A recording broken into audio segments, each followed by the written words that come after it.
Northwest businessman Suliman Carrim returns to the Madlanga Commission this morning to face cross-examination. Carrim's links to attempted murder accused Vusimuzi Matlala and businessman Morgan Maumela were at the centre of his testimony and cross-examination yesterday. SABC News' Sakina, Kamwendo and Kani Mapanga are in Pretoria for the latest developments. Sakina, over to you. Well, thanks so much, Leanne, and welcome back to the Bridget Mabandla Justice College.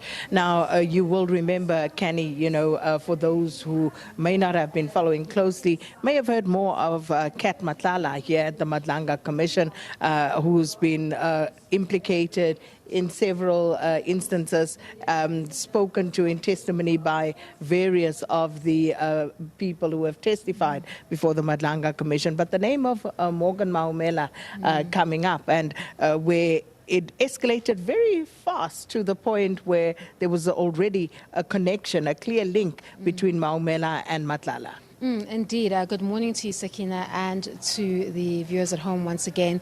We are seeing that link to Morgan Maumela is likely leading to something that could incriminate the various characters that you are dealing with. Of course, the evidence, you could argue, in this particular probe and its terms of reference is incriminating to some extent, but I think it gets a bit more dark and sinister when you factor in the Morgan Maumela evidence that Charles Kisson is carefully placing into the commission, because you do remember that the objection is that it's not relevant to the work of the commission and testing this alleged infiltration or kind of influence into the criminal justice system. But we are seeing that, like all institutions, these tenders are being allegedly manipulated and used as part of a greater ring, and it raises questions as to in what capacity did Vusimuzi Matlala really have to make repayments to Suliman Carrim. Now that you've added in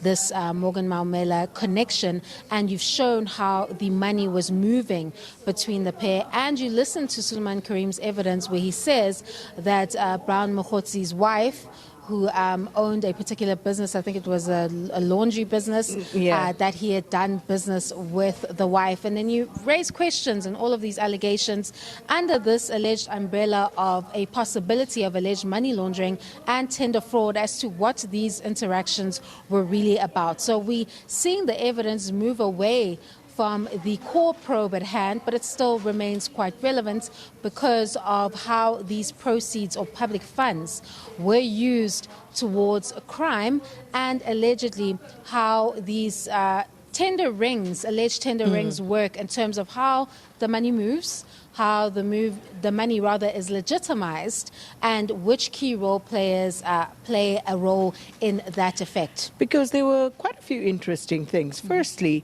just how it came about that the 750,000 rand had to be paid to Maumela, almost as if out of nowhere. He enters the fray and money needs to be paid to him. But there was also that very interesting scenario of the mining company that was being established, whereby Carrim said he was to invest 50 million. And they needed the capital. Exactly. And then it raises questions as to where the capital came from.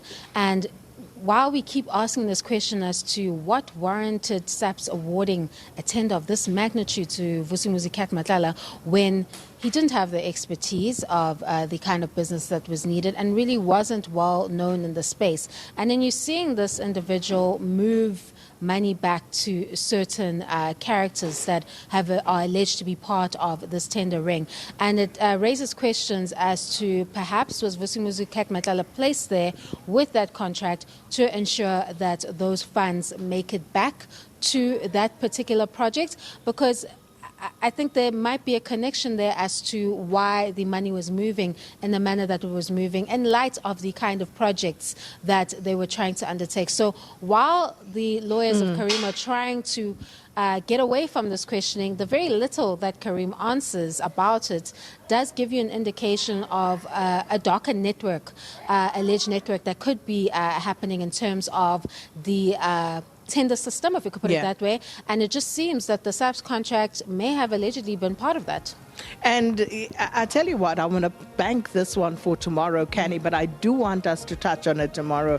Speaking of legitimizing things, the name of Michael van Wyk and Medicare 24 has come up severally as well in terms of legitimizing things. So we're going to park that one for tomorrow. But for now, it's back to studio. And from me here at the Madlanga Commission, I'll be back tomorrow morning. But of course, Kenny Mapanga will be here throughout the day with regular updates on the various news shows. Leanne, it's back to you.